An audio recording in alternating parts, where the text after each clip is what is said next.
So welcome everyone to today's session. I'm very happy to start the Urban Transitions Alliance webinar on the topic of citizen engagement and social inclusion. I am Rebecca Wessinghage from the ECLIN World Secretariat, and I will be moderating today's session. For those of you who have not come across the Urban Transitions Alliance yet, it is a global network of industrial legacy cities that are committed to urban transitions towards a sustainable future. The Alliance is coordinated by ICLE and funded by the Stiftung Mercator. Before we start with the presentation of today, please let me comment on the setup of today's session. At first, I would like to inform you that the webinar will be recorded. To minimize background noise, we keep all attendees muted during the session. And should you experience any technical issues, please send us a message using the chat box. It's on the lower side of your control panel. Secondly, we will keep the questions you would have to the presenters to the end of the session. Of course, you can already send us your questions during the presentations, again, using the chat box in your control panel. And once you post a question, please also indicate which speaker you are addressing your question to. So in today's webinar, we will learn how cities reach out to their citizens and communities to ensure they understand the needs and concerns of all parts of society, also to create a joint transition vision and common identity, and to improve social inclusion. A key component of a well-managed urban transition to sustainability is to ensure that no citizens are excluded or left behind. Today's agenda includes 3 city presentations that will each last around 10 minutes. The first presentation of today, we will hear from Lisa McNeely, Director of Sustainability from the City of Baltimore, who will explain how they engage in conversation with their citizens and how that information is processed. The second presentation will be from Sebastian Schlecht, Project Manager of the European Green Capital 2017 from the city of Essen, and he will share Essen's experience from the Green Capital year. And the third presentation will be from O.J. McFoy, who is the manager of the Buffalo Sewer Authority from the city of Buffalo, of course, and he will speak about Buffalo's transition actions towards equal opportunities, especially focusing on the topic of racial equity. After those 3 presentations, we will hear comments from our 2 experts. First, Wolfgang Beckröger, who leads the Department for Geographical Information and Spatial Planning at the Ruhr Regional Association, and then also from Professor Barbara Buchenau, who is Vice Rector for Social Responsibility, Diversity and International Affairs of the University Duisburg-Essen, and who also represents the University Alliance Ruhr as Speaker of the Graduate Research Group, Scripts for Post-Industrial Urban Futures, American Models and Transatlantic Interventions. After that, we will have some time to discuss what we have learned today and direct questions to the presenters. So before we go ahead with the presentations, I would like to devote a few remarks to the topic of today's webinar. Social transition is, of course, a cross-cutting topic as it relates to all aspects of sustainable urban transitions, in how to raise awareness and engage citizens to act in a sustainable way. But I personally feel that the social transition goes beyond that, and it deserves to stand for itself, maybe even looked at as a main imperative. I feel it's about the question of how we want to live together, of how we want to shape our societies. So what would that mean for local governance? So we found that the Alliance cities found themselves at a transition process due to environmental and economic, but also social drivers. Climate change and resource depletion, deindustrialization, digitalization, and inequality being aspects of that change. What the cities have seen, however, is a need to stop holding on to the past, but to create positive visions, to retell their stories in a way that includes their transitions, and using the transition process as an opportunity to question guiding imperatives and shift to more sustainable and also more just ways to organize themselves. So I found that in the current Baltimore Sustainability Plan, there is a definition of sustainability as meeting the current environmental, social, and economic needs of our community without compromising the ability of future generations to meet these needs. Along those lines, what we would like to learn from today's session. First, how can cities encourage active participation from their citizens in order to develop positive narratives and create identification? Second question would be, what do cities do to understand the different needs within their communities? Also, the needs of those citizens that are not always heard. And the second question would be how those mechanisms can help to address social inequality as an issue by itself, and how can it increase equity across the city. So starting from those questions, I would now like to pass on to our first presenter, Lisa from the City of Baltimore.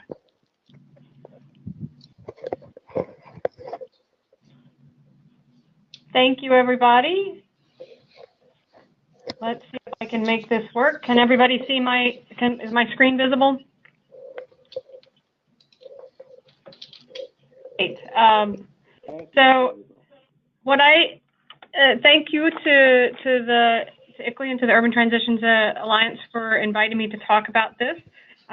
What I'm going to spend a few minutes today talking about is sharing sort of one part of the community engagement work that the city has been doing as part of our sustainability plan update, but one where we deliberately took some different steps in order to be more equitable, be more inclusive, and to sort of broaden our ideas of what a sustainability plan could be and needed to be. So just to take a quick step back, we had a sustainability plan from 2009 that, like many plans of its era, was really focused on environmental sustainability. We decided, though, or we knew that we couldn't really meaningfully work for sustainability without addressing some of the enduring social, economic, and environmental disadvantages that people are experiencing based on their race, their ethnicity, and their class. And so we took this one definition of equity as part of our charge, that this would be the condition that would be achieved if identities, well, you can read it, sorry, that can be achieved, if this wasn't the most powerful prediction of how one fares. And just to give a sense of what that disparity is in the city of Baltimore, we know that the life expectancy in one neighborhood in our city is 22 years longer than a neighborhood that's probably no more than 2 or 3 miles away. So that's why we then worked to intentionally incorporate an equity lens into our plan update. This sort of expanded the voices represented in the plan, inclusive of race, but also gender, age, neighborhood, and employment status. Looking to sort of include those who've been maybe left out of some of the recent conversations in our sustainability movement, and trying to provide a vision that's meaningful for all residents. So our process had 4 distinct ways that we engaged people. A couple, the 2 in the middle, the focus groups and the public gatherings, were perhaps more standard efforts, but we certainly worked to broaden our reach. So a 2016 town hall served as the official launch of the plan update. This was a gathering where we brought and opened it up to the whole city, and interviewed residents, gathered their stories, and this was one of the first times that we did something new, which is where we gathered the demographics of the attendees. And so we did that by putting up large graphics that sort of were pie charts that sort of represented the average demographics of the city, what percentage of the city is male, female, what percentage by race, and asked people to put dots to say which part of that pie chart where they fell so that people could self-identify. Our city is approximately 65 to 68% African American. At some of those early town halls, we didn't quite hit that demographic mark. We were in the 34 to 38% African American attendees, but it is something that was sort of one way that we tried to take that public gathering to a different, to make it a different type of engagement.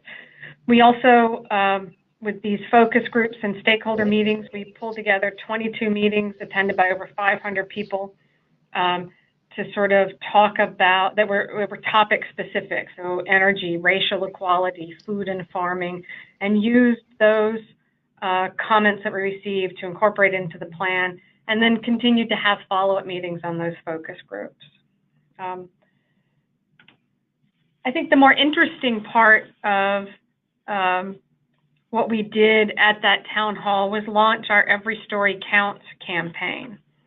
So this was a campaign seeking to promote equity and inclusion and show how important these values are in building sort of a stronger, more sustainable, more resilient Baltimore. This was a citywide campaign to engage residents, and especially focusing on those voices that maybe have been marginalized or too often have been the ones negatively impacted by sort of the environmental impacts here in the city. We gathered stories. I lost track of exactly how many we did. As you might be able to tell from this slide, we have sort of a written narrative. There's also visuals. In some cases, we have video of people talking.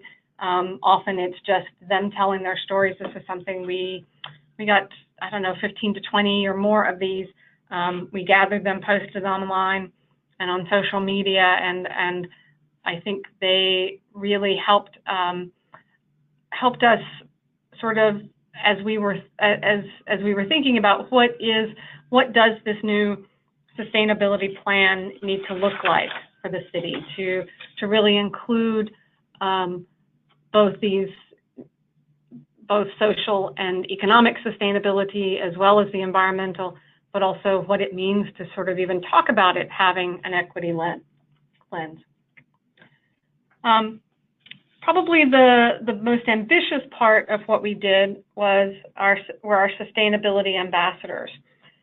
And so in this case, we engaged 125 residents, 68% of whom were African American, and we asked them to talk to their neighbors to help us connect the plan to issues that people care about. So, and we, throughout this process, so this started in 2016, we were always working to kind of refine our process and improve it. And one of the first places that we started, besides identifying these people, was to hire a consultant and do equity trainings with the staff and all of the ambassadors. At that training, people were asked to sort of really recognize and address maybe subtle inequities in conversations, to look at their own biases, and then we asked them to conduct at least 6 interviews. And these 5 questions here on the screen were the open-ended questions that we asked them to do. We also took the step of providing funding. So we had 10 different districts. We had lead ambassadors in each of those districts. We paid those ambassadors a few $100s for their work. And then we also gave them funding to sort of for them to use as they worked with their team on doing this. And we asked them to go sort of just anywhere they had a chance to talk to their neighbors to conduct this survey. We then brought them back in late 2016 to get suggestions on improving the process. We found that not all the ambassadors had conducted surveys. They hadn't always sort of really kind of known where to start or maybe felt comfortable talking to people. We found that we hadn't hit our demographic mark. We had only hit about significantly fewer African Americans and youth. And so we asked them to redouble their effort and to continue working. And what I want to share now in the last 2 or 3 minutes are some of the results of that survey work. So this is, again, the demographic information. So when we did the survey, we asked the respondents to give us this information. Again, nothing was saved with any names on it, but you can see that we were able to get up to 47% African American in terms of the respondents. We got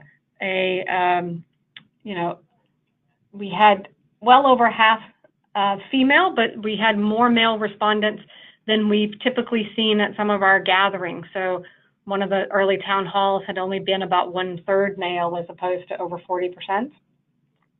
You can see that we have a range of ages, and we had especially tried to get that under 18 voice into this plan as well.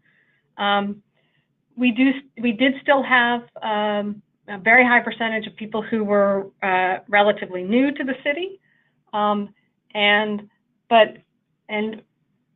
we had a large number of people who were working, and really only 5% who were unemployed, which may be about the average unemployment rate for the city, but does not.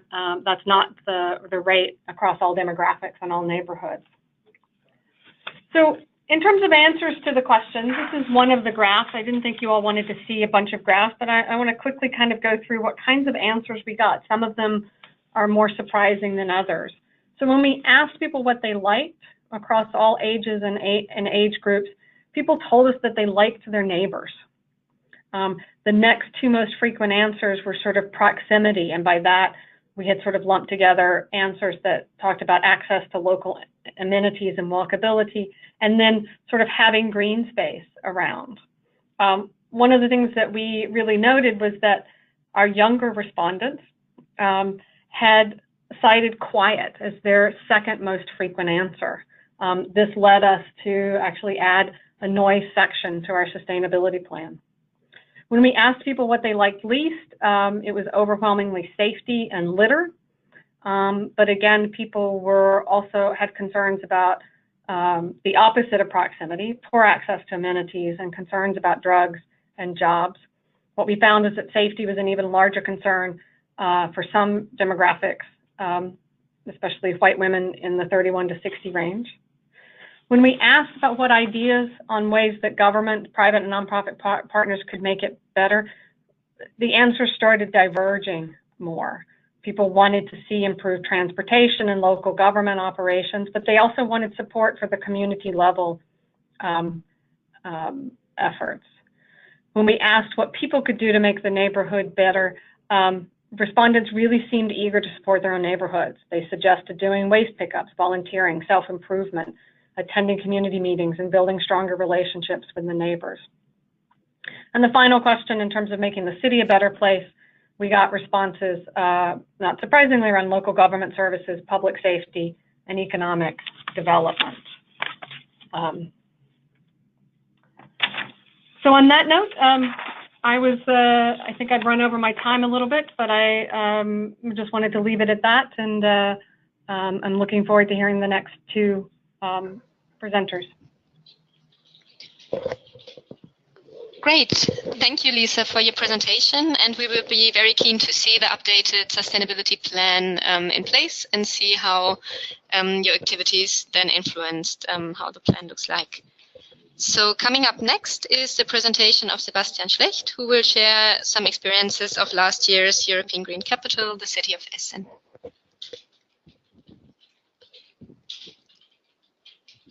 Hello, everybody. Can you hear me? Yes, we can. Perfect. So thank you very much for listening and for joining. My name is Sebastian Schlecht from city of Essen in Germany. I am working in the Department of Environment, Construction and Sports. I'm an architect, and I was project manager of European Green Capital last year, 2017 in Essen. I will tell you in a short brief overview what is Essen, what is Green Capital, and then switch to what projects and strategies we done last year. So at first, let me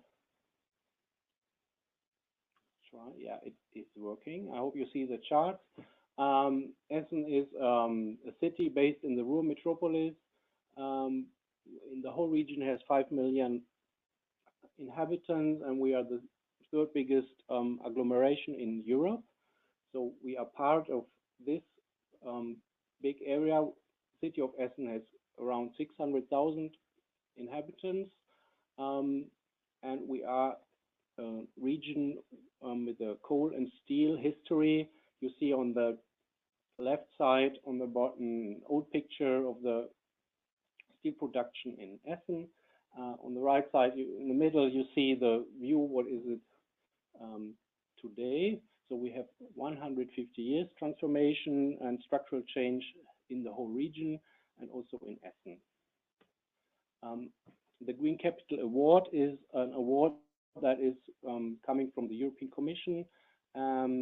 We are one city getting this award in the last years. It is somehow young. First announced 2010, City of Stockholm, and we got the award in 2015, and the title was for the last year, so we had 1 year of showing what is green in Essen.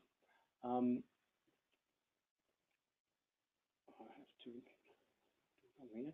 So the title European Green Capital is awarded to a European city that has achieved verifiable high environmental standards and is continuously pursuing ambitious goals for the further improvement of environmental protection and sustainable development. So this is a competition, and I have again some technical problems. Okay, here it's working. So why did Essen win this title in Europe? Because we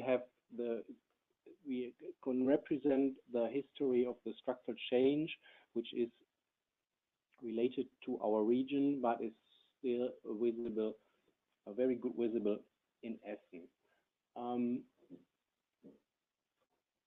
The Green Capital is related to 12 topics, which you can see on this chart. They come from climate change, local traffic, urban green space, biodiversity, air quality, acoustic, waste, water, sewage, and eco-innovation, power, and environmental management. So the application for the title is in these 12 topics, and the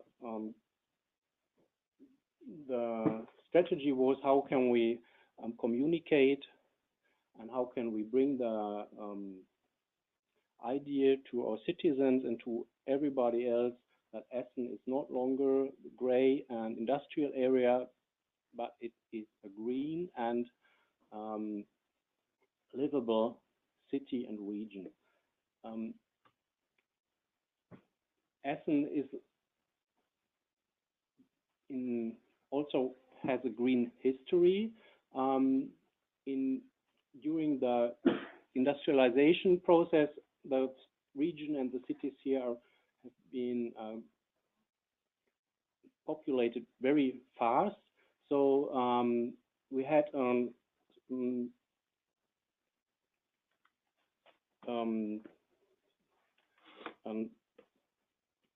regional planner, which was Robert Schmidt, who did a green planning for the city of Essen already 100 years ago.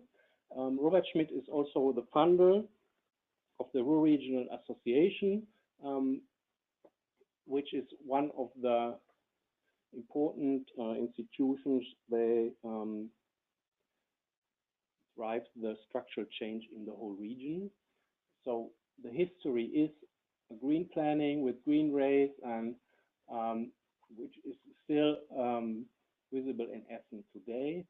We have in the middle, you see the two rivers. In the north, the Emscher River, in the south, the Ruhr River. So in the north area of Essen is the most industrialized area, and the strategy 20 years ago or 30 years ago was to bring the green rays or the green connections from one river, which is the more green area, to the dirty side of the old dirty side of the region, to the Emscher River, where now the Emscher conversion and through the structural changes and the reconversion of the industrial sites, we bring lots of green infrastructures and green spaces to this region.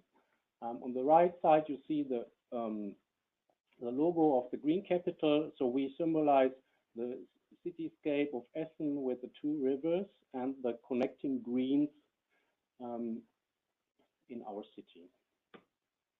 So we have one program which is called New Ways to Water, in which we realized more than 500 projects of green infrastructure in the last years. In this program, we integrate long-term jobless, long-term unemployed people to integrate in the labor market. So we have realized with many small steps green infrastructures in a very big dimension. So we connect lots or many places of the city and the two rivers with this strategy, and we are able to bring long-term unemployed to new jobs. I now show you some campaigns and projects we realized last year. So one is a campaign for supporting community gardens. In Essen, we already had some gardens with a very powerful group of people. So we supported them over the last year, and also in this and the next year with moderation, contact persons. We provide municipal sites for them to use as community garden, and we provided an online platform where you can find open space to use for your garden projects, and we doubled the number of the gardens in the last year, and we've been continuing the program. One very smart project is the e-rickshaw project. So even also in this project, we have integrated long-term unemployed people. They are driving around with e-rickshaws, disabled or elderly people who cannot walk on their own to any place they want. We got also funding from different companies last year, so we could extend this project in 2017 with double of rickshaws.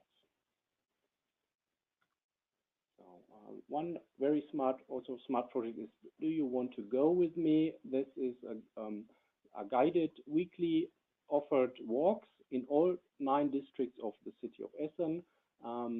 They are organized and performed by non-profit volunteers, and they have a yearbook where an online platform where you can find all the whole program, which walks are offered, and they all are related to green and to the environmental topics. We did one very big festival in a district that is more known for very big problem in Essen-Altendorf. So everybody said that this street party we planned would be a big disaster, but the festival was very successful. So the people living in the area have been so happy that we brought this green festival on this main road. We blocked the main road for one day. We stopped all traffic, we removed all cars, and we had more than 30,000 people from the neighborhood and from all over Essen meeting there with lots of migrants and different nations, and different activities also from the neighborhood on stages and workshops, all on themes of the sustainability and the green capital. So we have one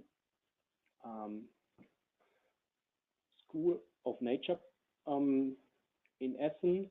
This project was already existing before, but in the last year we expanded a lot. So we have an extracurricular activity where school classes can go there and get extra classes about environment and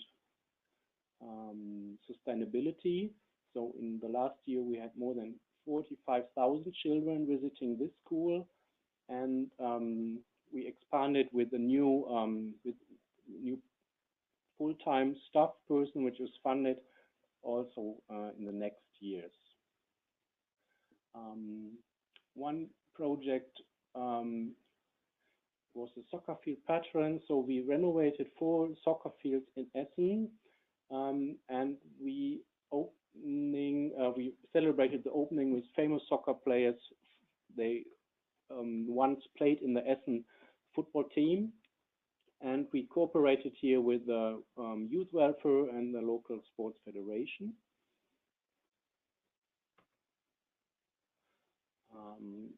We've built it in 20 kindergartens, experience gardens, so that with the children in workshops, the garden was built and designed, and the children been able to grow their own food and make the salad and cook the soup and play in the garden. The One Tree per Child project is an international project, but it was also visiting Essen last year. We had different kinds of planting trees projects in Essen, and all over we had more than 1,000 trees planted in the Green Capital year with children. A brief introduction to our citizen project. We had 2 announcements for citizen projects, so citizens could apply online for their own project ideas, and we funded them with different amounts of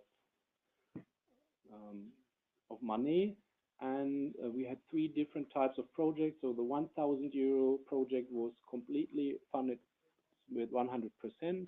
We had 2,500 euro funding, which was 50%, no, 75% funded, and we had a 5,000 euro project, which was funded by Green Capital with 50%. The 50% that has to be brought by the citizens must not be in cash money. They could also bring their own activities in the value. We had in this strategy, we had more than 400 projects applied to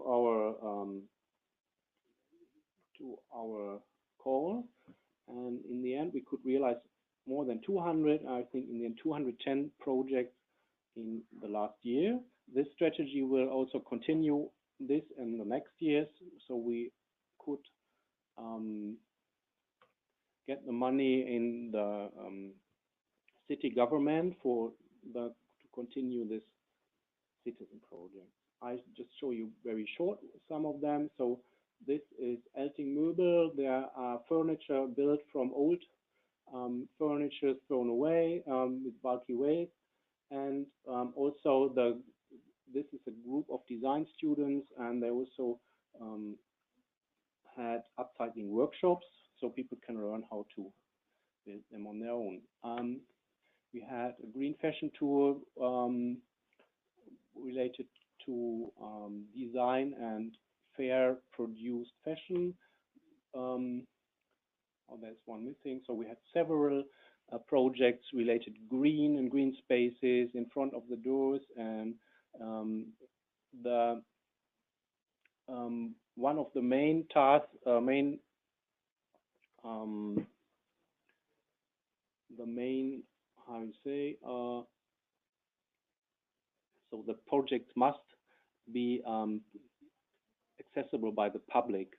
So no projects were funded which were in the private ground.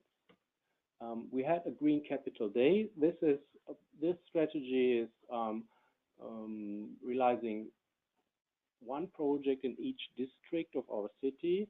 So with the district representatives of the citizens and the local institutions, there was one in every district, one project developed was half funded by Green Capital and half funded by the district itself.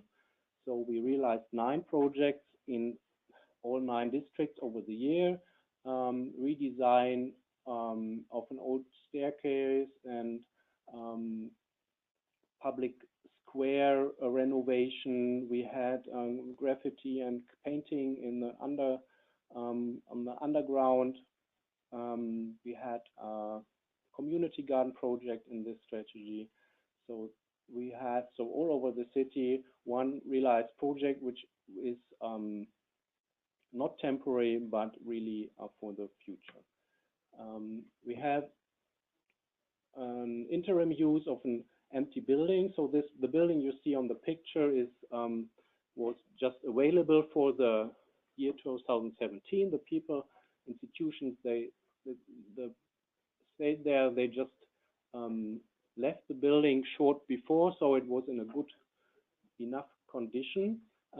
We used this building for the last year for workshops, place of information, Green Capital Information Office. We use it for exhibitions. We have a volunteer network which is based in this building, and we are lucky that we can use this building also in this year. And you can find information on www.freiraumweberplatz.de. In the front, you see also like a public garden. It's a picking garden where we plant fruits. Everybody can pick, and the neighborhood and the people from the volunteers networks are caring of the garden. And once a week, we have also a market, an evening market on this place.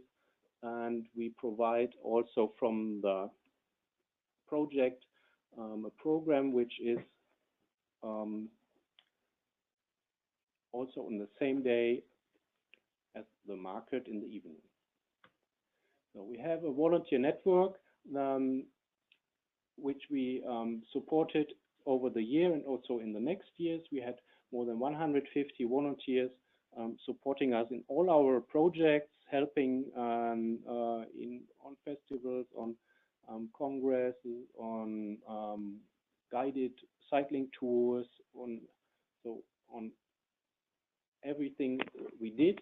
And these people helped us in 1,300 small events in the last year, and they are still willing to do more. And that is briefly overview of part of what we did last year. Thank you very much. Thank you, Sebastian. Wow, this has really been an outstanding year, I guess, with a lot of projects on so many diverse topics. And it's great to hear that some of those will continue even after last year. I did not look at the time. I hope I'm not too long. Yes, I think we're still fine, and I will now pass on to OJ from Buffalo, and I'd be interested to hear about the equal opportunity sections in Buffalo. Thank you very much, Rebecca.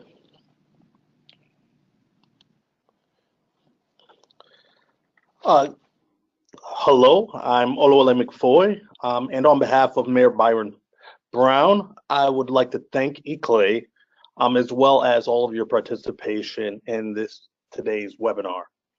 I'm privileged to serve in 2 roles as it relates to the water services. I'm General Manager of the Buffalo Sewer Authority, the stormwater utility, as well as Chairman of the board for the water utility. Being born and raised in Buffalo, I'm also fortunate to be counted as a steward of our city's most precious resource. In Buffalo, as in many of the transition cities, we are faced with the stormwater challenge. Just to give you a little bit of background on the neighborhood that we've chosen, the neighborhood is the Willard Park neighborhood. In the Willard Park neighborhood that we're choosing to deliver our green stormwater solution, they are faced with several challenges, namely years of disinvestment, lagging population density, a large aging population, as well as a neighborhood poverty rate that exceeds 30%.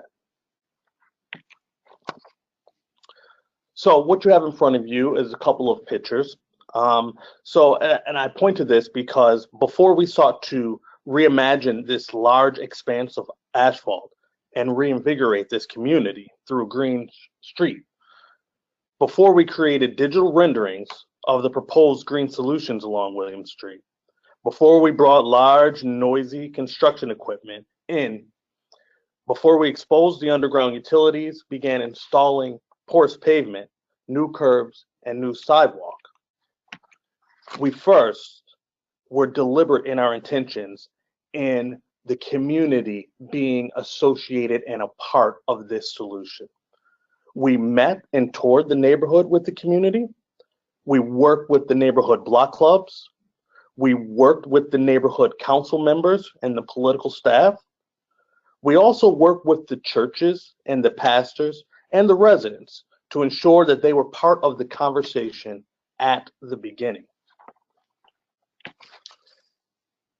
In fact, the idea behind working with the neighborhood began with working with the children in the community centers. That actually evolved out of our initial community meetings. So the proposed renderings that you see here are of two community centers and their parking facilities and how we were going to bring green infrastructure there. They are of JFK, John F. Kennedy, and Pratt Willard community centers. And this was inspired through our meetings with the community. And we were able then to work with the neighborhood's most creative group, the children. So thus began our journey. As part of our Willard Park Green Streets project, we focused on providing an exceptional community outreach program with the intent of engaging and educating the neighborhood about green infrastructure in their community. Our program we titled Waterworks. It was a 7-part summer stormwater camp that we presented for kindergartners through the 8th grade. We developed an age-appropriate curriculum that focused on stormwater. It focused on the how, the why, and the where, and the effects of stormwater and the pollutants that derive in their neighborhood. What you see here is one of our first sessions that helped the students identify the causes of water pollution and also brainstorm ways to keep our water clean. What we did with our stormwater kit was we focused on the polluted rain, and you'll see the spray bottle. We focused on the effects of pesticides and herbicides, oils and gas in the stormwater, as well as leaf and organic litter that we use with, you can't see the stuff of parsley flakes that we use so that the students could not only understand, but they could visualize. Our second session, we really focused with the students on soil types and soil mixes, specifically how a rain garden soil can support the plantings and support all of the activity and the growth, as well as deal with the stormwater capture. We focused on them creating their own soil compositions, testing their hypotheses about how the soil would drain. So what you'll see in these pictures here are the different things. We brought in sand, we brought in gravel, we brought in the different types of soils, and we allowed them to create their mixtures and then test out with sieve pans to see which ones were going to be the most effective at capturing the stormwater and treating. We then work with those communities that we focus with about the plants. Because as we know, the plants play a particular role and stormwater. We created mock rain gardens using a collage of photos. The photos were grouped by color, by season, by size, by insect, animal, and bird attractors as well. And then we began that conversation about which ones would be the best for our particular community, for our neighborhood, which combinations would work well. And they also had the opportunity to see, touch, and smell real plantings that we brought in to reflect those that are native plantings here in the city of Buffalo. We then work with the students to help lay out the proposed rain gardens. The students performed measuring, they did the layout, they also focused on the depth of the plantings and the proximity and growth. So what we utilized were various appropriate size circles. So you see that on the next slide here. So you'll see we had them broken out into inches and their diameter. And we had them broken out into colors, which represented the different types of plantings. So what we were able to do was have them help us lay out the gardens. I worked as a class to develop which gardens were going to be the best. And then what we did was we took that information, we put it into our design plans, and that became the garden that we are in the process of installing. And at the end of our Waterworks program, we focused on careers in those fields. We had a career day in which the students were introduced to not only our green infrastructure project team, but they were introduced to civil, sanitary engineers, landscape architects, construction workers. We focus on talking about all of the processes that go into developing the design plans, as well as constructing the project, and all of the careers that are involved in every aspect of this field. And our main reason was to inspire them to pursue our career field, to replace us as the next generation of engineers, architects, landscape architects, vendors, and contractors. Then we celebrate our champions there. So what we have here in this last focal point is our focus on the Waterworks curriculum was not only to educate the neighborhood regarding the stormwater infrastructure, but to inspire a new generation of water professionals, the engineers, the scientists, the operators, the landscape architects, designers, and contractors. And with that, I'd like to thank you for this opportunity.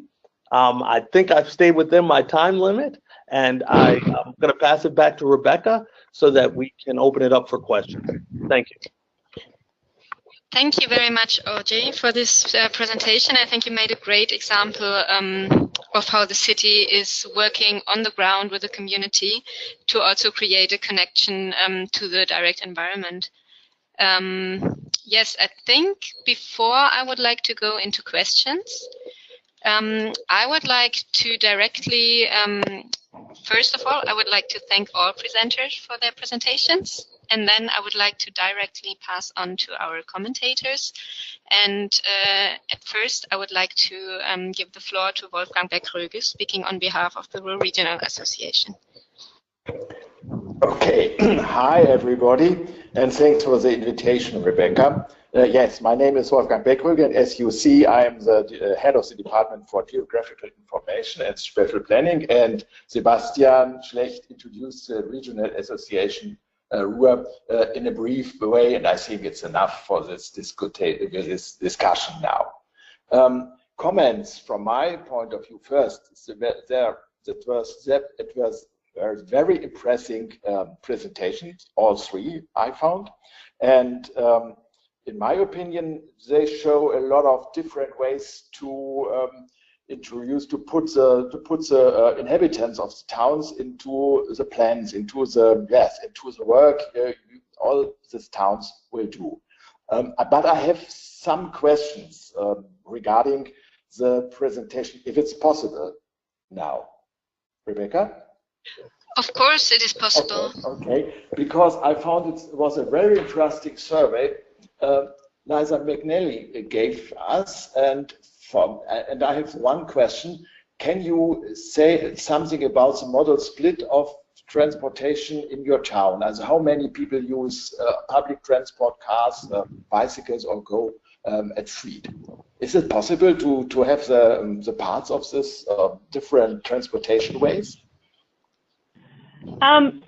Wolfgang, I do not know the exact modal split, but we are a fairly car-dependent city. We only have one light rail and one metro line, and there's large parts of the cities that aren't connected to it. At the same time, we actually have a fairly low car ownership. So the issue of access to any kind of transit besides walking or biking for some of our population is an issue. Okay, thanks. Because it's interesting to know if there are people will relinquish their cars in future, because it's a little bit more sustainable than I would suggest. It's a problem here in this region also, because over 50% of the people here are using cars to drive and to go to work and so on. And so we have a big problem to get a better model split and to to put more people on bikes or into the public transport. Okay, another question to Sebastian. I noticed for every presentation one question. You told us that there is a future of green capital, or that it will go on in future. Can you tell me how many, for example, how many of these 200 projects will be continued in future? Or what I found very interesting, are these e-rickshaws still in use, or they're only used for 1 year or the green capital year? Yes, I hope you hear me. So the e-rickshaws are still in use. This is a continuing project which is handled by a NGO partner, the Diakonie. They care of the members, so the long-term unemployed people driving the rickshaws, and they also care for the whole organization and care for the rickshaws. So this is continuing, and it's still very popular. And the e-rickshaws are also owned by the NGO. They are not owned by the community and municipality. Ah, yeah. So the future of the green capital is that we continue some projects.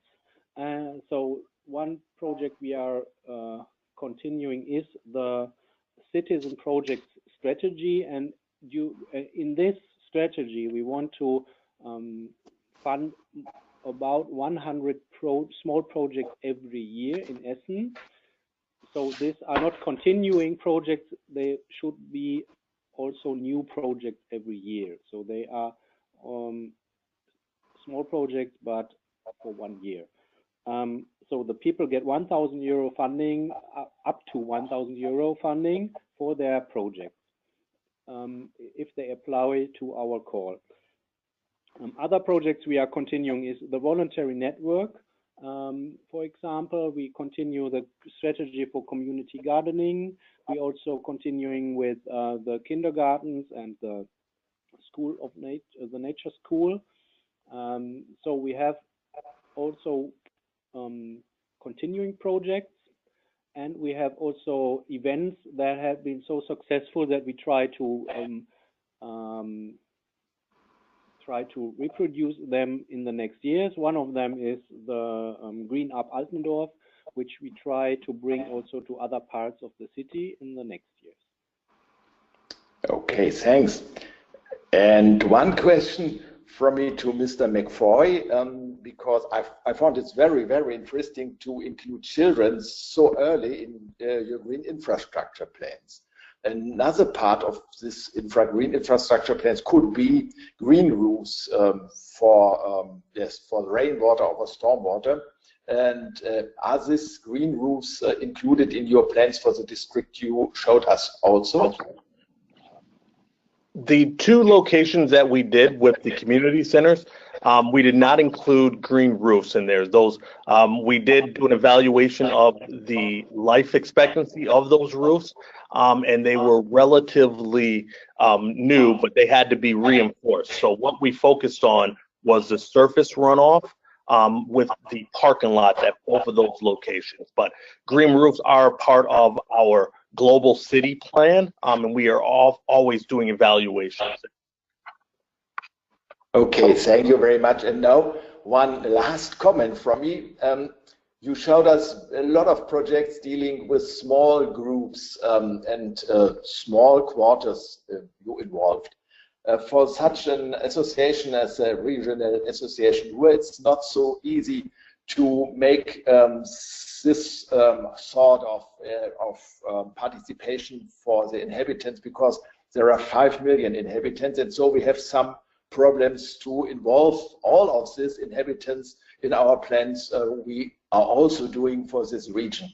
We try it by participation at our regional planning, and we did there some meetings for inhabitants, which were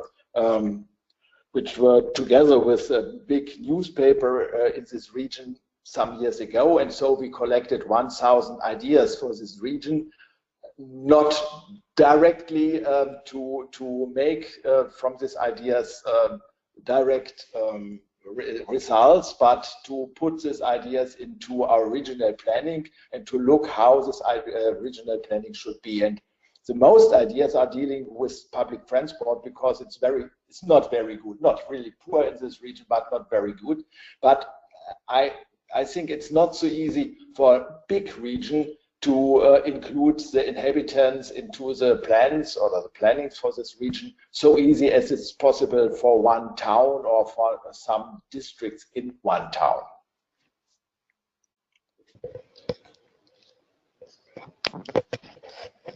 Thank you, Wolfgang, for this insight. And I can hear an implicit question in your last comment.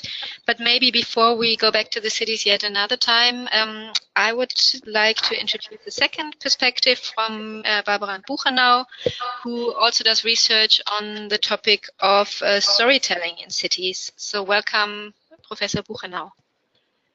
Yeah, hi, let me go on by first name basis. So I'm Barbara, and I'm very glad to be part of this conversation and deeply impressed by what I heard about Baltimore, Buffalo, and Essen.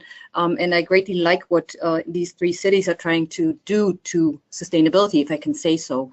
So I think from a German perspective, sustainability has this old ring of being green as a green technology question. So really a technology question rather than a community question. And the way you've described your projects in the 3 cities, it becomes clear that sustainability now is a question of communities and a question of people. And I guess my job as an intellectual is to comment and to rather describe what I heard you doing.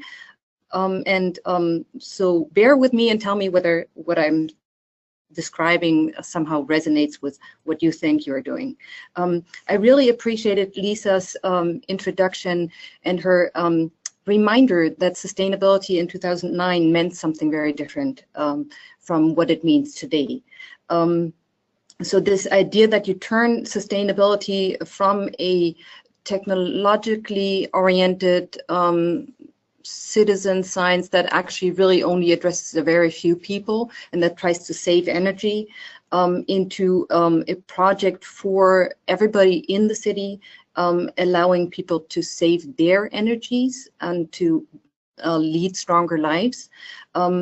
And I think what you've described for Baltimore is a discourse-centered approach. So an approach that really looks at how people talk to each other, how they talk about themselves, how they tell stories about themselves, but also how they ask questions to each other. this approach, as I have understood it from Lisa's descriptions, really strengthens existing communities. It's not so much focused on building inter-community interaction, but really strengthening the existing communities. And what it does is really it inverts the definition of sustainability, making it become a concept for social inclusion and for a broadly defined urban citizenship. So I really like this approach. And my questions to Baltimore would be, as you move forward with your ambassadors and your storytelling, can you conceptualize how you read? So this idea of reading the stories that you're given, and how do you interpret the stories that you're given and the responses that you're given? What are you looking for? What are you analyzing when you read these stories? I'm a literary scholar, so I always ask myself, so what am I looking for when I see a story? And I think once you think about your questions as you encounter a story, you then can make it become more relevant to a wider audience. Turning to Essen, I guess the sustainability that Sebastian has given us for Essen, and Essen is this really set in this polycentric metropolitan area that's continually shrinking, so people are still moving to Berlin as the more fashionable city. And what Sebastian has described is really an assemblage of sustainability, where sustainability is still oriented towards saving energy, oriented towards making an industrial site greener and more livable, but really thinking of sustainability as also something that makes each citizen's life better.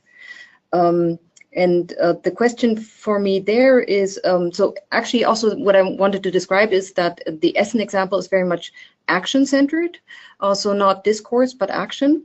And as you base your decisions or your projects on actions, my question is, how can you make sure that agency is maintained after the green capital? How do you engage those who do not participate? How do you deal with refusals to tell, refusals to enter agency?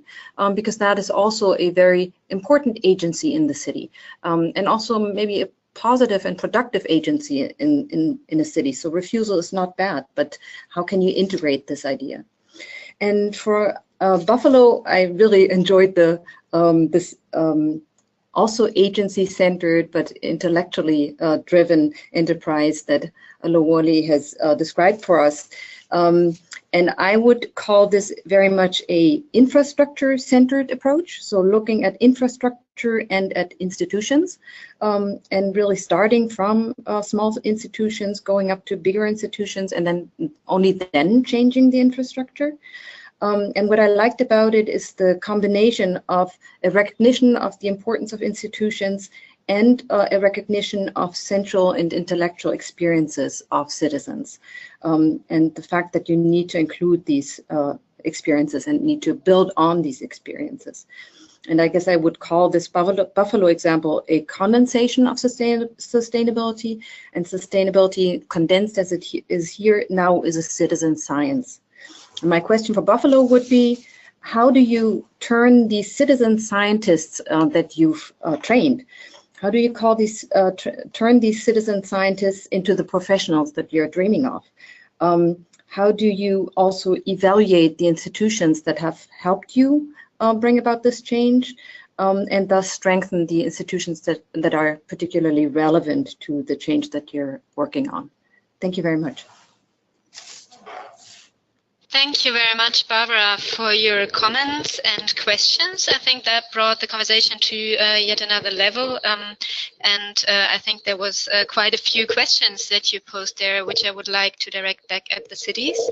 So I'm not sure if any of the cities would just like to jump in at this point and comment on what the commentators have presented. So please go ahead and feel free.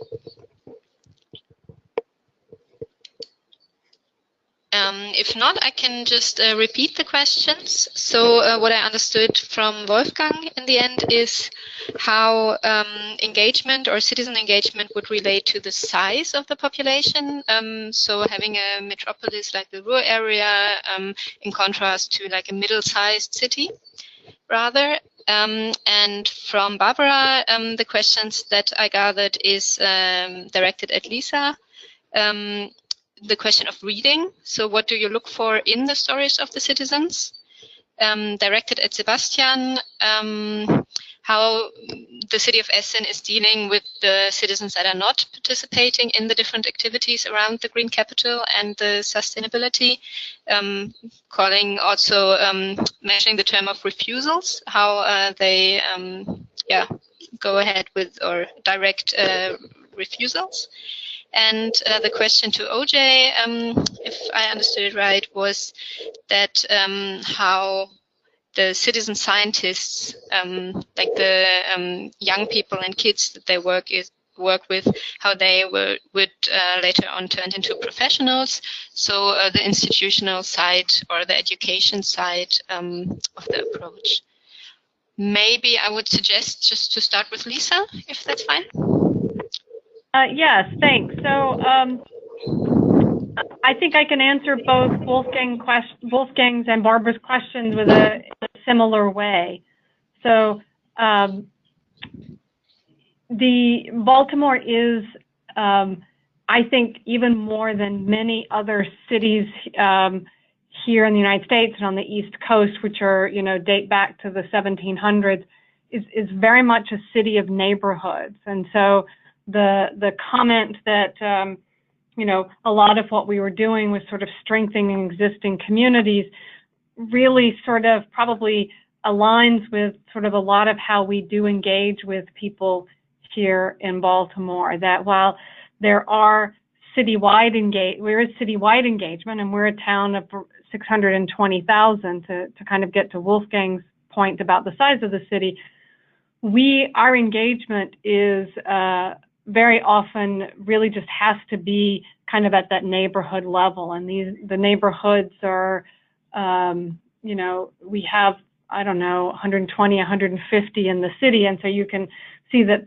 that's a very small landscape. And so while it is, we're not one of the mega cities, but we're a fairly large city, but we tend to break down our engagement into communities. And kind of in that same vein, in terms of how we sort of read or interpret our stories, I was not an English major, I was a math major, but I think my answer would be the same, which is I think that in terms of interpreting them, I would hope that what our office has done is have a very light touch on that it was not necessarily meant for these stories to be something that came into us centrally for us to do too much in the way of interpreting or massaging to sort of send back out, that it was more that we wanted those stories and those voices to then be shared out more directly throughout the city. Obviously, to the extent that we used them as input into a sustainability plan, again, we've tried to use a touch of sort of trying to go where those stories took us, as opposed to just trying to fit them into kind of our pre-existing framework. We're releasing our updated plan at event tonight, and so we're going to probably find out starting tomorrow when we see public comments how well we did at that. Great, thank you, Lisa, and we're very much looking forward to the release of the sustainability plan as it is updated. I would then maybe give the floor to Sebastian to answer to the comments that we just heard. Yes, thank you very much. So first, the question of involving people in a regional context, maybe I give an answer also from my view of working in an NGO that is doing built environment education. From my opinion, depends on the level and the format. that is discussed. It is in every level. It is possible to involve people and children and youth in the process. So we did also a strategy on a national level for the national urban development policy to involve youth in a discussion forum once or two times a year on the national government level. So it is possible, but to reach the citizens on site, there is the need of the local projects and the local realization of the project. So the people need the connection between themselves and their community and the neighborhood. But the involvement of people is possible on all levels, from side or from my side, from the educational side. That's only the question is how to involve with different strategies and formats. So how can we make sure that the Green Capital continues and that we reach the people that refuse to participate or even don't notice? So we cannot reach everybody, and that is not our plan.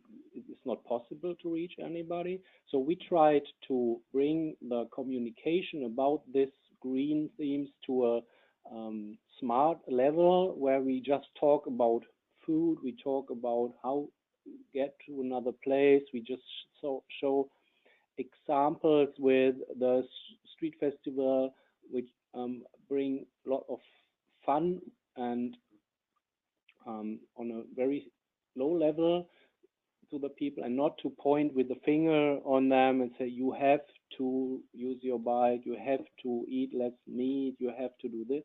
So that was our strategy. We wanted to have a communication that is not implementing the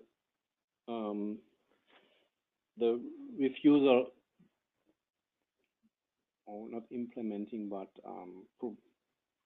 what you say, so that people won't refuse by feeling educated. So so I think in the last year we had a lot of work to do.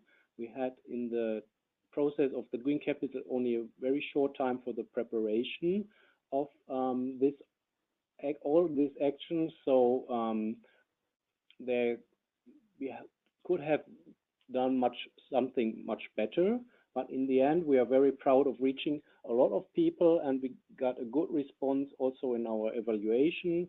And we did also a lot of marketing and campaigning just to communicate that Essen is a green city, because even the people in the region are still thinking of the region as dirty and dusty.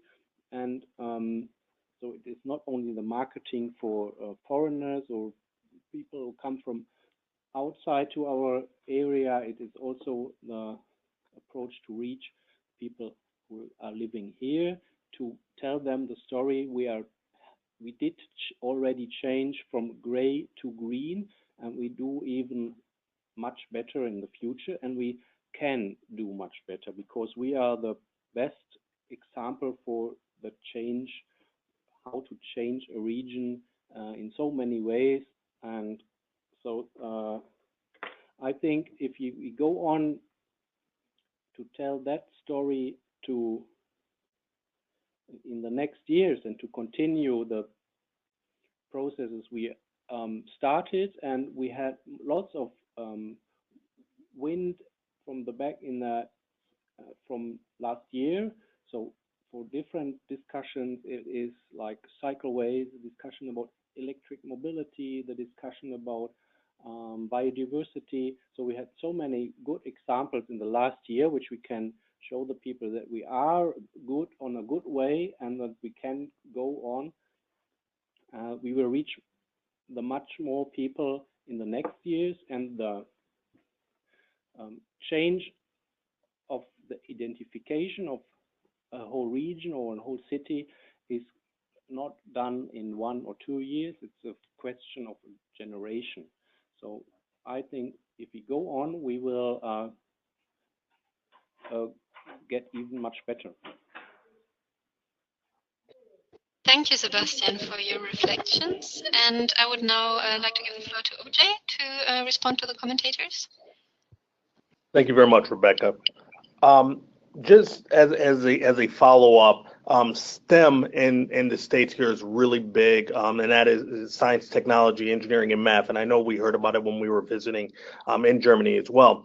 But to echo Lisa's sentiments, Buffalo is really centered on its neighborhoods. We have over 60 unique neighborhoods throughout the city, and each of them has their own identity. So when we really go into these neighborhoods, we're looking for those connectors, whether they be the block club presidents or the community activists in the areas, to help us really work with that neighborhood so that we're delivering what we expect to deliver.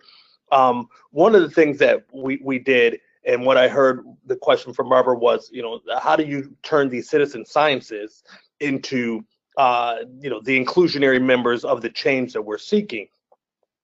For us, we actually worked with the youth because we actually had educators on our team, and the data from the educators was pointing to, if you want to change their career focus, the time is 5th grade to 8th grade. That is when it's time for that intervention, because it has to be before secondary school, because really, once they've gotten into high school or secondary school, they may not be taking the right classes, they may not have the focus, and it's almost too late. So we really focus on that portion of our team, and that's why we went after really the points that we did with working with these community centers and the K-8. And we really hit them hard at the 5th to 8th, because we're looking to, revive our careers, kind of revive our career fields, to let them know that this is a viable career field. Solving this stormwater issue, solving the pollution issues, really being sustainable in the manner in which we do it is viable. And really, we wanted to reinforce that with these youth. And actually, the end part, which I didn't really discuss, was that we used the students to develop posters and actually be a part of the community forum street festival that we had, in which they were sitting at the tables and they were explaining to the adults that walked by and other folks in that community, what was going to be coming this way. So, we're still in the construction period of this project.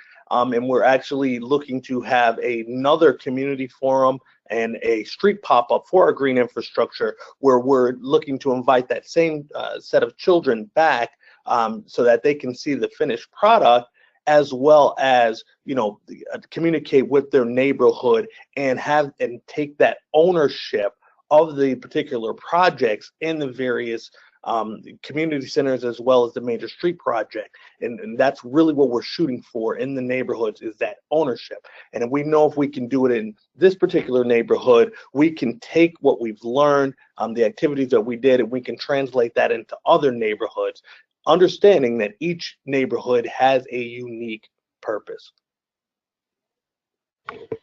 Thank you, OJ. I would really like to enhance this word of ownership that you mentioned. I think this is something we can take away. Now we have about 10 minutes left to our webinar, and I would also like to encourage the rest of the audience to direct their questions to the presenters and also the commentators if you want. And you can either type the questions into the chat box, or you can also raise your hand by clicking on the little hand symbol on the left side to your control panel. So the first question that has reached me is a question directed to the city of Essen, to Sebastian. And the question is, are the employment opportunities that you created during the Green Capital Year, are there long-term employment opportunities, or were they just limited to this funding of that Green Capital Year?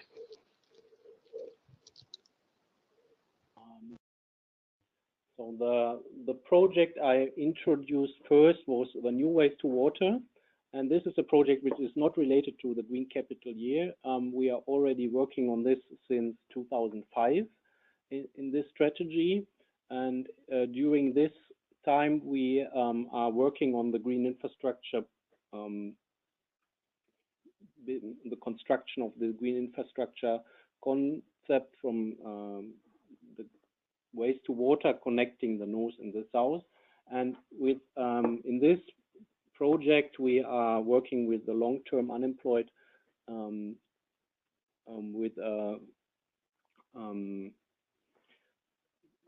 we will continue in the next year. So the last decision from our parliament is to continue for the next years, and the funding is there. So the long-term unemployed people are labor are very hard to integrate in the labor market. So they are not the biggest part of our unemployment rate, but they are the hardest to bring to a job again. So we are working in also in the rickshaw project and also with other partners on this in this field with a good success. So the long-term unemployed people, they get the funding or their salary, and even if they do not work, so we try to bring them into practicing into different jobs. And we had in the last waste to water project years, we had around 400 people bringing to back to the labor market with full integrated and back to the job. And the other people, they are working as they can. Some are longer times in the project, some not. But even the rickshaw project has a very low level access, and the people driving the rickshaws are doing that with a very good result. So they have fun and they enjoy it, and so they get some framework to get back to a kind of job again, maybe after many years of doing nothing. Okay, thank you, okay. Sebastian. Yes, I see a hand raised by Michael Leischner from the city of Dortmund. So I think he would like to direct a question also. Michael Leischner, please feel free to speak.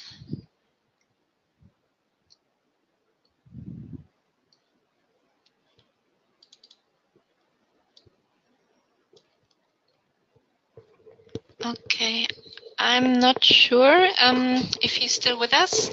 So maybe I would then direct another question at Lisa in the meantime.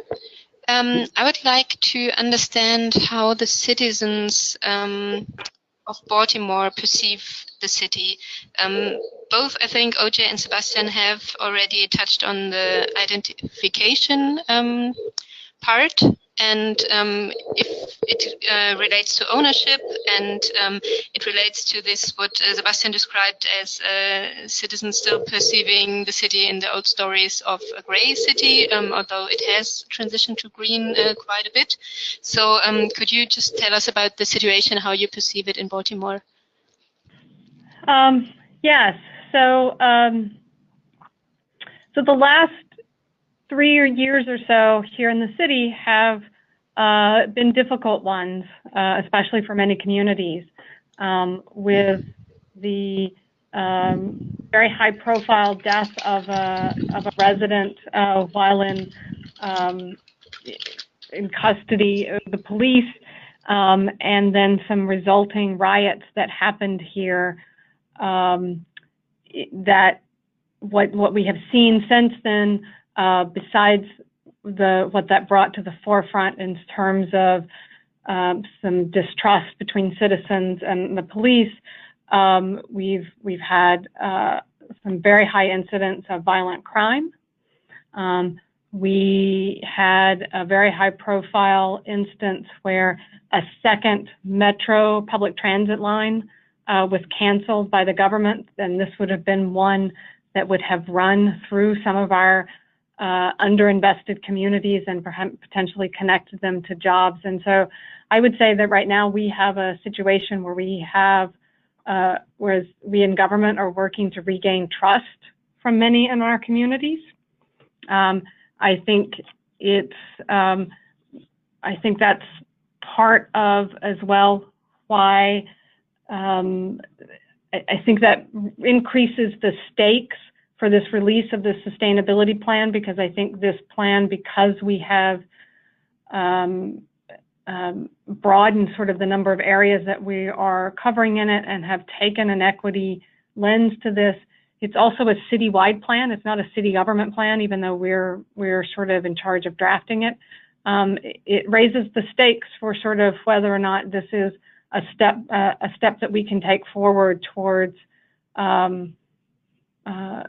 kind of mending some of the breaches that we've seen in the last few years. And we talk about that very explicitly in the plan.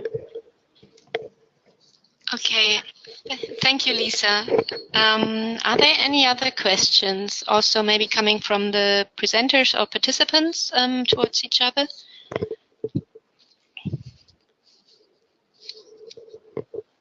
If that is not the case, then with regard to the time, I would like to say thank you to everybody that who participated today. I think this is a great discussion, and the whole complex of the different approaches of the discourse with the citizens and the question of identification and the stories is something we can continue to look into, and we'll have quite a few more questions connected to it that we can continue to discuss. So just in case there is anything else that you would like to ask us, which didn't come to mind now or you didn't get the chance, please feel free to send us an email to urban.transitions@iclay.org, or also you could connect to the platform for the Alliance members. And also, in case you would like to be informed on our upcoming webinars, for example, on the topic of mobility, you can also send us a message. If you would like to see or to rewatch the past webinars, you could just log on to our website, urbantransitions.org, and you will find all past sessions on the webinar section of the website. So yes, thank you for today. Have a nice afternoon or evening, and see you at the next session. Bye-bye.